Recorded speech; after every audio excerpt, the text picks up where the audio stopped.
So in the roughly 2 years since the conclusion of the anti-pipeline protests in Standing Rock, North Dakota, our friends over at The Intercept have been piecing together the story of how both the government and paragovernmental, really paramilitary organizations responded to those protests. And while it's taken a long time for this story to emerge, it really has emerged as one of the most striking examples of government and non-governmental repression of activists in recent memory. And what's really striking about it is the amount of detail that's emerged. That's really kind of given us some rare insight into the methods and also sort of philosophy and attitude that anti-activist and anti-free speech entities have taken, and sort of how these tactics and approaches have evolved. So the most recent story, which was just published at the end of December, highlights a specific instance of infiltration, or let's say a specific infiltrator, a contractor working with an organization called Tiger Swan.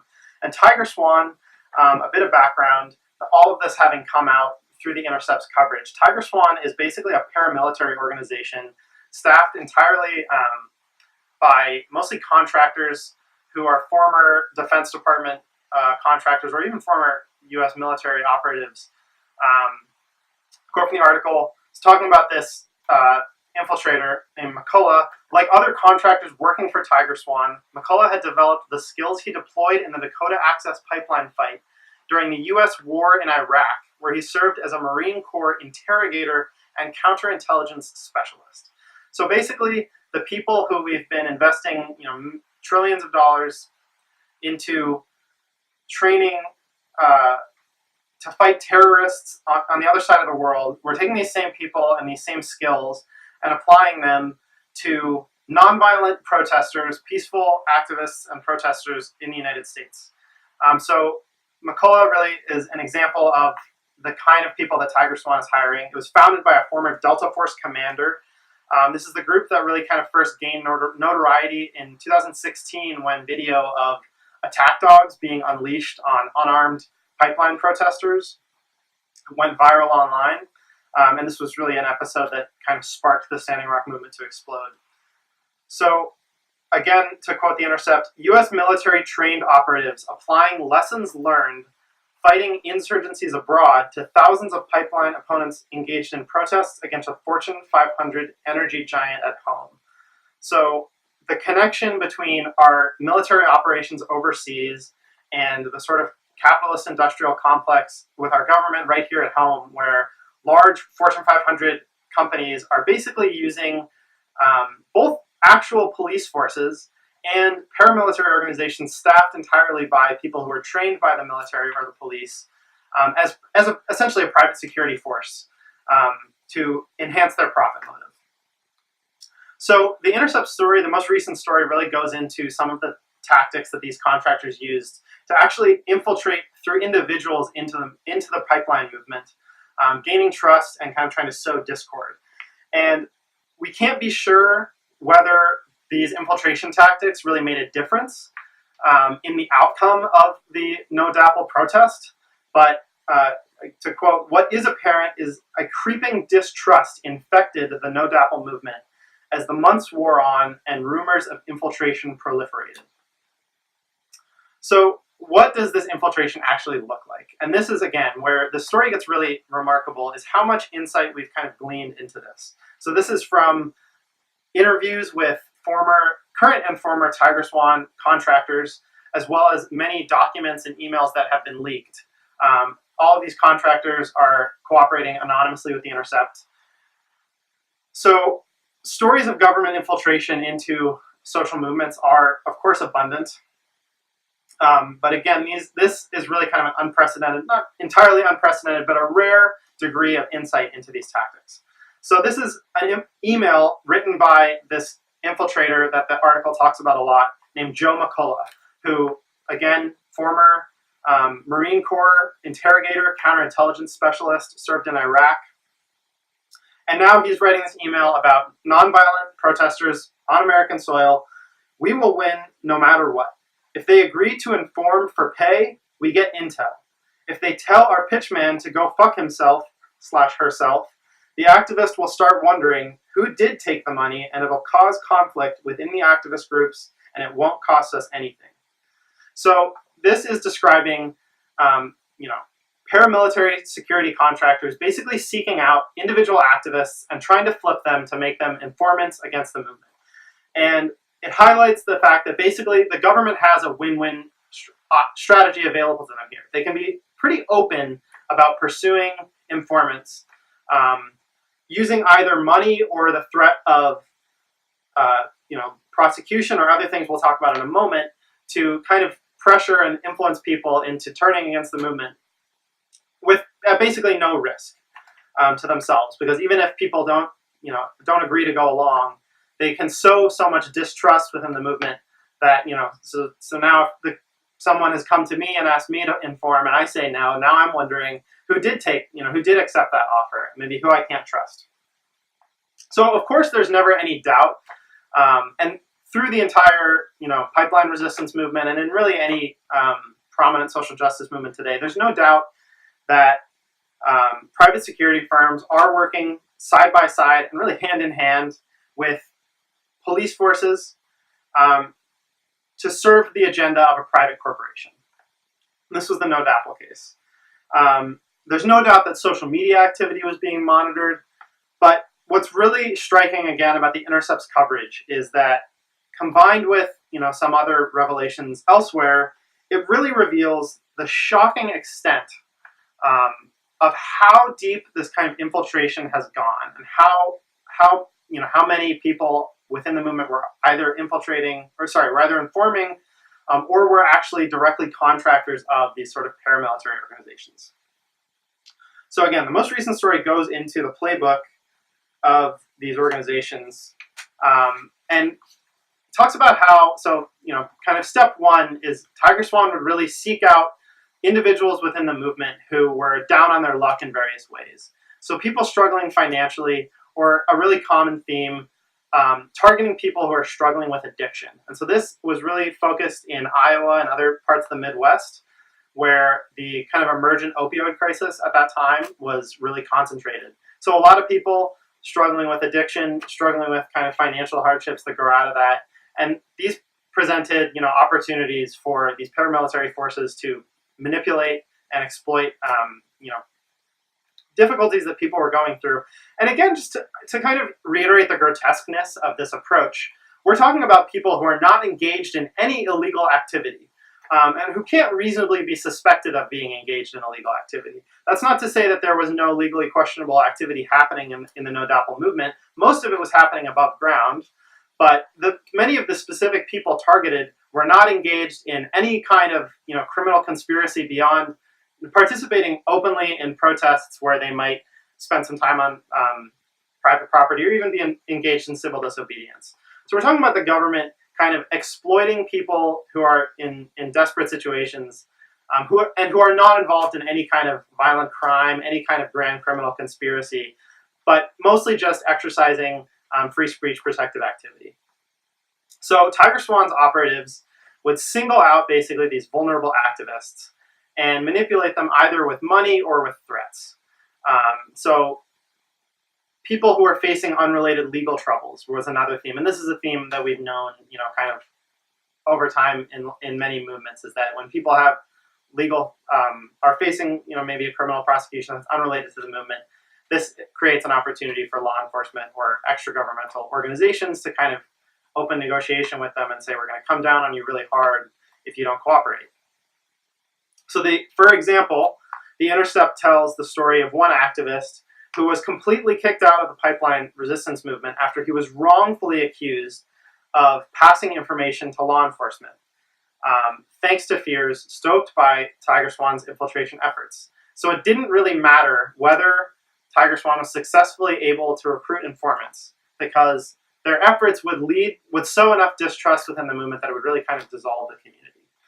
And the individual that The Intercept kind of goes in depth into was never even approached by one of these agents to be invited to inform. He was simply, caught up in the kind of paranoia that is exactly the agenda of these infiltrators or of these operatives to create. So in a previous story, The Intercept released over 100 operational reports drafted by Tiger Swan and shared with the corporation on whose behalf they were working and the police with whom they were working very closely. And these operational reports show that basically the organization Tiger Swan kept incredibly close tabs on dozens of individual activists. So this isn't kind of working from afar, looking at social media trends. They're really, they're physically present in all of these different activist spaces. This infiltrator that they talk about, Joe McCullough, many photos of him and reports of him getting very close to activists. He's attending protests. He's attending kind of planning meetings. I'm really, almost entirely for the purpose of basically building up these dossiers where they're just keeping very close track of individual activists, dozens of people, who were targeted either because Tiger Swan suspected them of having, access to information that they wanted, or because they were seen as kind of potential targets to be flipped into informants. And in one story, The Intercept documented really this very complex power map that Tiger Swan had generated of sort of all of these key players in the camps at Standing Rock, all their relationships, all these kind of power politics, an extraordinary level of detail that probably no one in the camps even themselves had of all these different players. And obviously, again, that they were able to put this together because they had a huge amount of physical presence within the camps and a non-insignificant number of people convinced to inform for them either because of money or because of being manipulated with substances or because of the threat of related or unrelated criminal charges. So to kind of go into that, one of those, it's really interesting, a takeaway from the story, how Tiger Swan was able to kind of weaponize addiction. So simply by introducing drugs and alcohol into activist communities who had agreed to be sober, and for those of you who don't know, the Standing Rock camps were all free of drugs and alcohol. And a lot of related communities were as well. And this is, again, because this mobilization was happening in an area where a lot of people are and continue to be struggling with an addiction crisis, which, by the way, has now killed more Americans than died in the entire Vietnam War. So one activist group based in Iowa remembered how this same Tiger Swan infiltrator, Joe McCullough, had paid for a hotel room, bought them a hotel room as a gift for a strategy session they were having, and then stocked it with liquor, knowing that the group had kind of committed to be alcohol-free and knowing that there were several people involved in the kind of strategy planning for this group who were struggling with alcoholism. And basically, activists from this group report that his involvement in this way, just by providing alcohol, they say the group called Missouri Stands, activists with the group say that this person never really got close to sensitive information, but that his involvement and the alcohol that he provided devastated the group's internal dynamics and resulted in several people becoming not involved with the movement anymore. So again, weaponizing addiction, exploiting, vulnerable people, who are not engaged in any kind of grand criminal conspiracy, not suspected of doing anything that, is going to hurt anyone. Not talking about lethal violence or anything like that. Targeting people, just using these really grotesque kind of manipulation tactics. So some other tactics that some of these interviews with Tiger Swan operatives have revealed, kind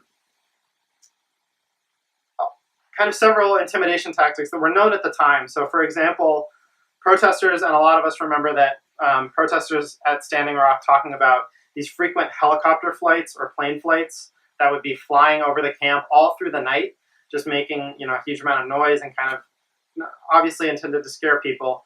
Well, some new interviews with these Tiger Swan operatives confirm that basically these were just an intimidation tactic. They serve no purpose other than to kind of terrify people and sow confusion.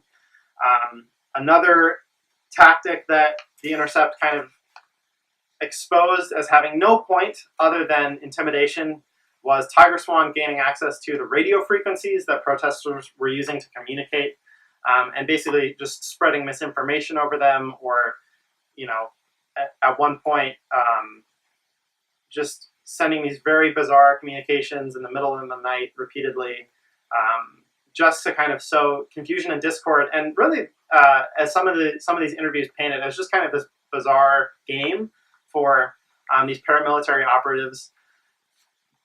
People who have come back from several tours in Iraq or Afghanistan and are now basically just bored to have this posting against unarmed, peaceful protesters, who are not a threat to anyone, not doing anything that's going to hurt anyone. And they just kind of started to play these bizarre games of how they could basically fuck with these activists as much as they could. So, to review all of this, just what really stands out is this incredibly predatory approach that a paramilitary organization, which The Intercept later showed was actually operating illegally without a license, especially in North Dakota,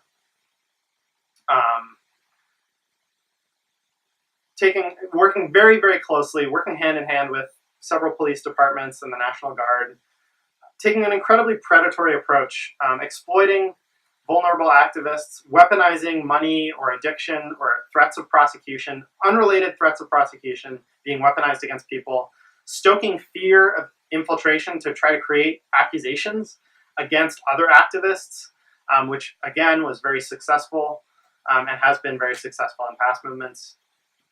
Promoting alcohol and drug use, especially to vulnerable populations. So again, just weaponizing addiction, and these kind of completely unnecessary intimidation tactics. So anybody who is watching this should have no doubt that what The Intercept calls the surveillance industrial complex is something that is not at all located in just this pipeline protest, or not even just in the environmental movement. This is really something that extends to all kinds of movements, including animal rights.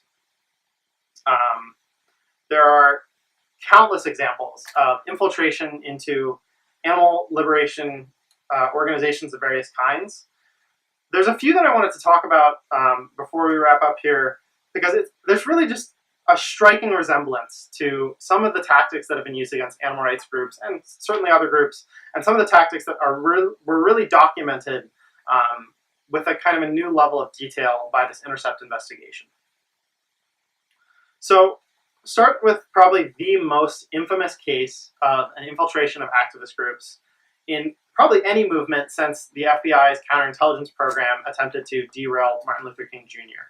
And that is the case of Bob Lambert, who was known to members of the London animal rights community as Bob Robinson. And some of you may already know where this is going, but just like the Standing Rock protesters, the London animal rights scene that Bob Lambert was attempting to infiltrate was not a community that was engaged, or even really suspected of being engaged, in violence against anyone.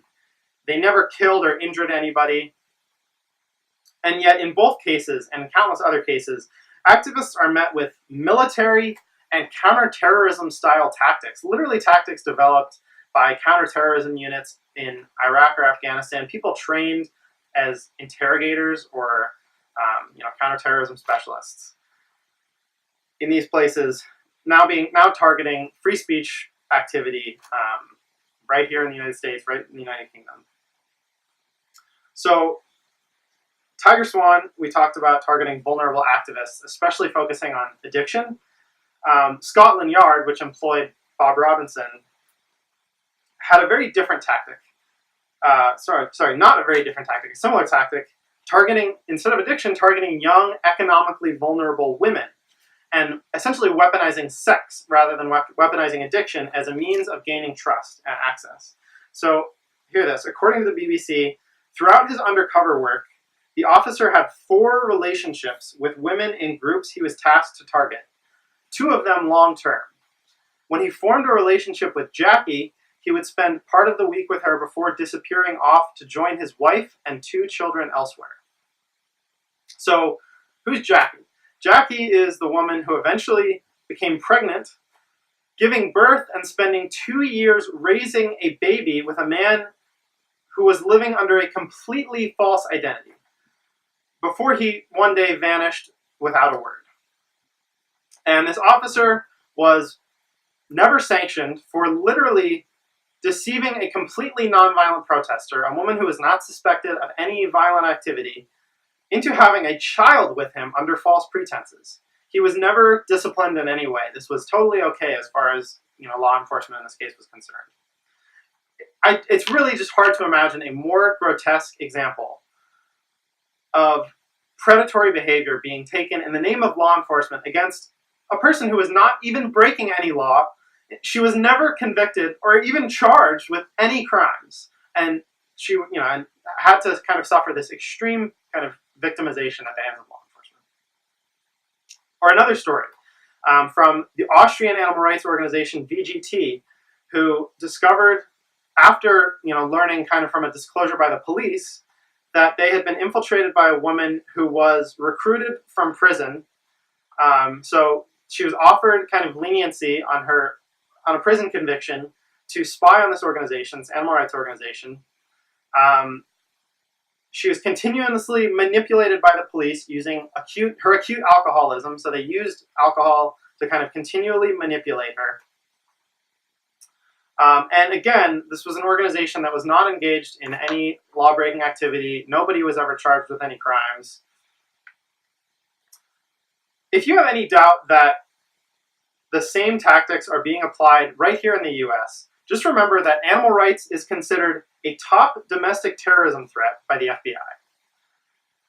The playbook that Tiger Swan was kind of weaponizing against Standing Rock was really developed on animal rights activists over the last several decades, on environmental activists, and simultaneously by counterterrorism units operating in Iraq and in our wars in Iraq and Afghanistan.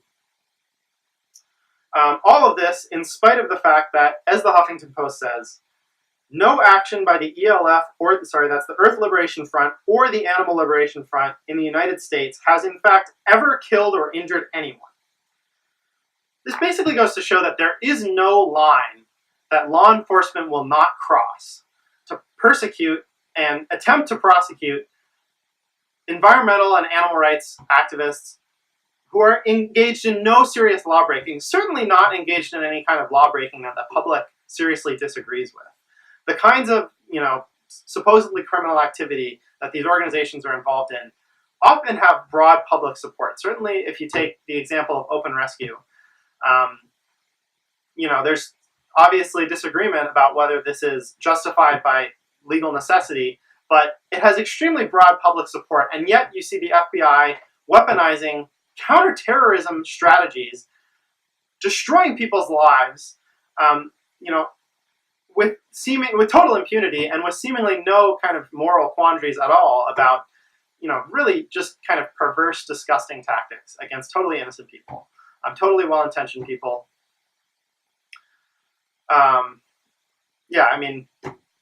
don't have to tell you all this, but if anyone, who is concerned with the tendency of law enforcement and of governments to wildly abuse citizens who are engaged in totally legal free speech activity, or in civil disobedience, openly taken civil disobedience, such as everything that happened at the Standing Rock protests, everything done by groups like DXE and so many other animal rights groups who have experienced kind of intimidation and harassment.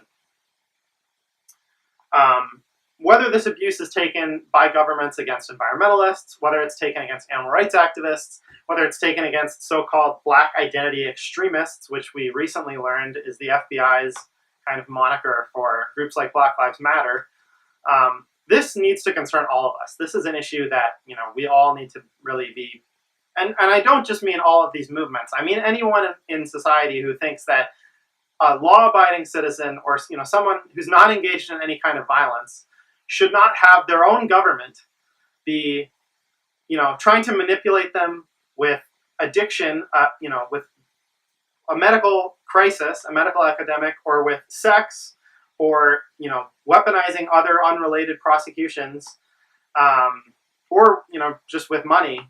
Anyone who thinks that if you don't want these things to happen to you, then this is relevant to you.